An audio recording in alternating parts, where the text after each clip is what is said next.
Hello and welcome to Pro Trader Strategies Market Commentary for Friday, June the 9th. My name is Eric Wilkinson. Some of you may recognize me as the Wolfman from CNBC, Fox Business, or even the Wall Street Journal for my commentary on everything from economic to geopolitical and market analysis. Please keep in mind that everything that we talk about in these market commentaries is not a solicitation to buy or sell any of these securities or strategies. At the end of the day, we're here to teach you some different strategies that you can implement into your portfolios, but please do that in your own way. The reason why I can't give you a recommendation on a particular stock or strategy is because I don't know your risk parameters. I don't know what's in your portfolios, and therefore what I'm doing could be counterintuitive to what you are already doing. And please remember that past performance of any trading system or methodology is not necessarily indicative of future results. Having all of that out of the way, let's get this on. We've got economic data across the pond in the form of Great Britain's manufacturing production came in a little bit lower than expected at 0.2%, was expected to be 0.8%, no revision to last month's number. And then here in the United States, we got our wholesale inventories, which, as you guys know, I don't really look at a whole lot, but it's good to know anyway. It came in at negative 0.5%, was expected to be negative 0.2%. So lower inventories gives higher margin to those companies because they don't have the carrying cost of that. Onto the overall markets, we've got crude oil moving a little bit higher. Yesterday it's looking like it kind of made a bit of a bottom here, was able to stay above that 61 fib level. Now that it's above that fib level, we're starting to look like it's getting confirmed here, and if we get much above that, it's definitely looking like to go back to retest that 50 fib level. So we're going to be looking at that. Crude oil rallying helps out my XOP. Remember, I've got the XOP in the June 32 puts. Those are being tested right now. If I can get it to settle above 32, then those will expire worthless. And then I also added on those July 30 puts. So both of those being closely tested as of right now. But hopefully we can get a bit more of a bounce, and I'll see that gamma and theta really take the premiums out of those near duration expiration 32 puts that I have on. Gold futures coming off a bit here, down almost $8. They were down $8 earlier today. As the overall broader markets are rallying in the equities, it's kind of like pulled money out and put it to risk.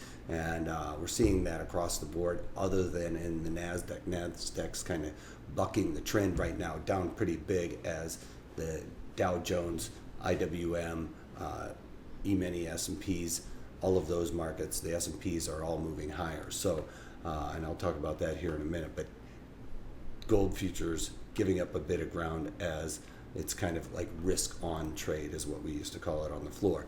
With that risk on trade, we're also seeing money come out of the bonds.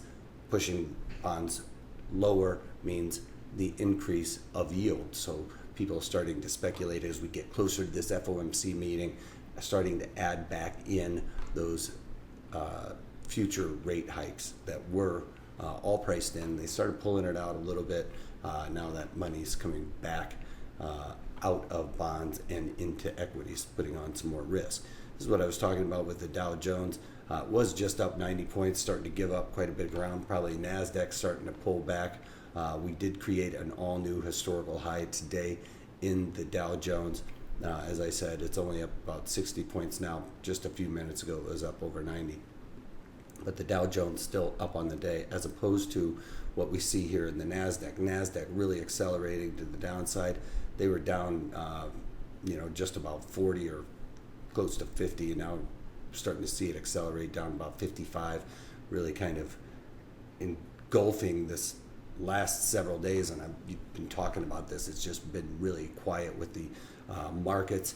Not a whole lot going on. These, summer markets, you see a lot of volume come out of it. This is what we used to call on the floor. You get past Memorial Day, it's fire up the helicopters and head to the Hamptons is what most of these traders are doing. So that's maybe some profit taking headed into the weekend. Then with the E-mini S&Ps up slightly on the day, they were up big earlier this morning as well on the economic data points. Not that there was a whole lot to look at there, but it was with the inventories kind of giving a little bit of momentum to the upside, created an all-new historical high, and that was intraday, as we'll see on the breakdown of the E-mini S&Ps on a 30-minute candlestick past 10 days. This is what I was talking about. We just saw like almost no movement. Now we're starting to see some big moves happening only in the last few hours on the open. Rallied, made that new high, and then have since started giving back, coming back down into the range of the last several days. Then onto a few things that I'm looking to do. Halliburton, looks like it's found a bottom here with this doji, kind of a confirmation here. Now I've got a synthetic short on in Halliburton and looking to cover that trade. So it's up a little bit of money, made that move, so I'm going to be looking to get out of that sometime today. I haven't really pulled the trigger on it, but I'm working a couple of orders in there for Halliburton, and it's the September, the 47.5 synthetic short. So I'm synthetically short Halliburton at 47.5. So I don't want to see much of a rally now that I've gotten that big move to the downside. I think I originally did that for a slight credit. Now I'm looking to get out of that for a $3 credit. So add that first credit into the credit I would receive for selling it. That's a nice trade there. Pandora. Now, if you guys remember Pandora, I've been dealing with this trade for quite a while. As a matter of fact, on the 12th of last month, I ended up getting into this trade. It looked like I was looking to find a bottom here. We had this bit of a tweezer here that started making me think we were going to get a move to the high, the upside. Then we got the candlestick that I bought on that day, or actually sold puts on that day. And with Pandora, I went in and sold those 9 puts, and I originally sold them for 53 cents. As you can see, that market went against me. So basically on the 18th, I decided this was not looking very good, and went in and sold the June 11 calls. I created a strangle in there. And with those 11 calls, I collected another 35 cents. So all in all, about 88-cent credit on this trade. Then the market continued to go down, and when it tested my break even, remember I was talking about this, I've done webinars on how to stay mechanical with this. When you start seeing your break evens get tested on things like strangles, those 11 calls are basically worthless now. So if I roll those 11 calls down to the 9 calls, create a straddle, I can collect a little bit more credit, increase my break even to the downside. So by rolling those 11 calls to the 9 calls, I collected another 25 cents. So all in all, collected over $1, about $1, let's say 12 for that, just off the top of my head, which puts my break even down at $7.88. As you can see, the low here is $8.14, or yeah, $8.14. So my break even was about 25 to 30 cents lower than that from all those credits I've collected. Now, today's move, we got a move up into the 9s, right around where my straddle is priced, right? Because now I have on the 9 straddle. Was able to get out of that trade for 55 cents. So that trade, or I paid 55 cents for it. So all in all, I collected about $1.14 or something, bought it back for 55 cents. That ended up working out quite nicely because those 9 puts are now, as we can see, the market's moved back down, are in the money again. So by doing all this mechanical stuff and staying with this trade and doing everything that I teach you guys, I was able to turn this loser, which is still a loser, into a winner over the course of time by staying mechanical, following my rules. So that's why you guys gotta write these things down and stick them on a sticky note, because when you have trades going bad, this is the best way to turn a losing trade into a winner. That's, the way you write it up. I don't know if it's going to be quite as good as where I got out, but I got out when it was trading right around $9. Then on to Disney. Disney is another trade where I had on a negative delta position on here. It's come down, tested this 200-day moving average, kind of started bouncing off of it, decided to cover that trade as well. So with Disney, I had on the July 115, 110 put spread in there.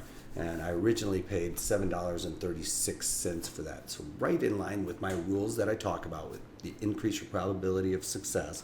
The best thing we can do is set these things up correctly at onset in order to get ourselves set up for success. And I got the directionality right, which always helps, especially when you're doing things for a debit spread.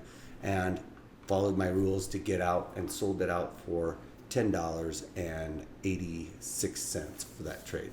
So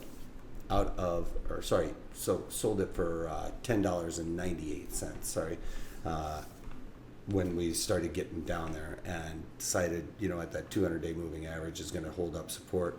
I'm right there at my rules for the width of the strikes.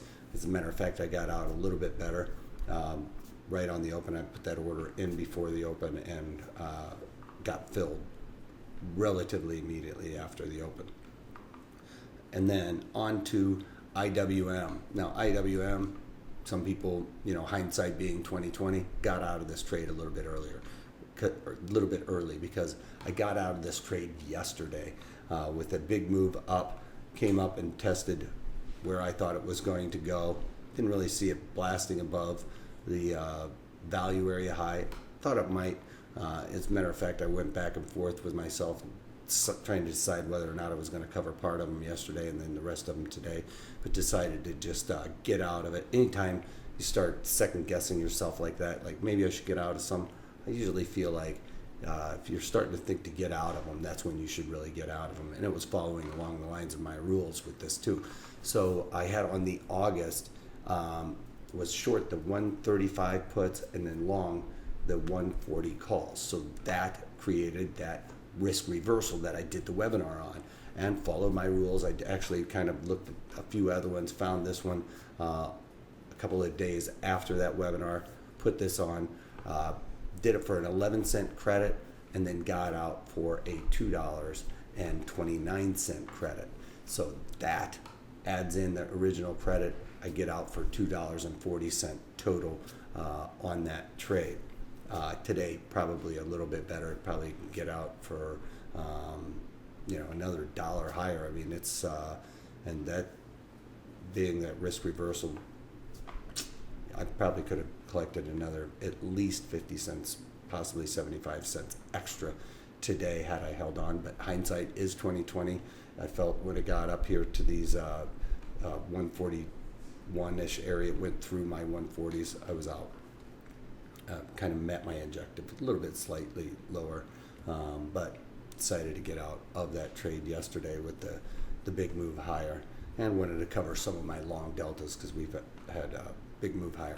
Now, that's about all I've done today. Like I mentioned, I am still working the Halliburton, looking for a couple of other trades, but I haven't added anything in as of right now. I'm going to be getting ready for the webinar today, which is the El Toro Loco, as we used to call it on the floor, which is a double bull spread, or a double as we would call it, also kind of playing on the In-N-Out burger. The double is, a long call and a short, or a long call spread and a short put spread. So that's why it is a double bull spread, or we called it the El Toro Loco on the floor because it was a really bullish spread. Going to go through all the rules of that in today's webinar, so go check that out at protraderstrategies.com. That's all I got for you guys today. If you can't take that, take it easy.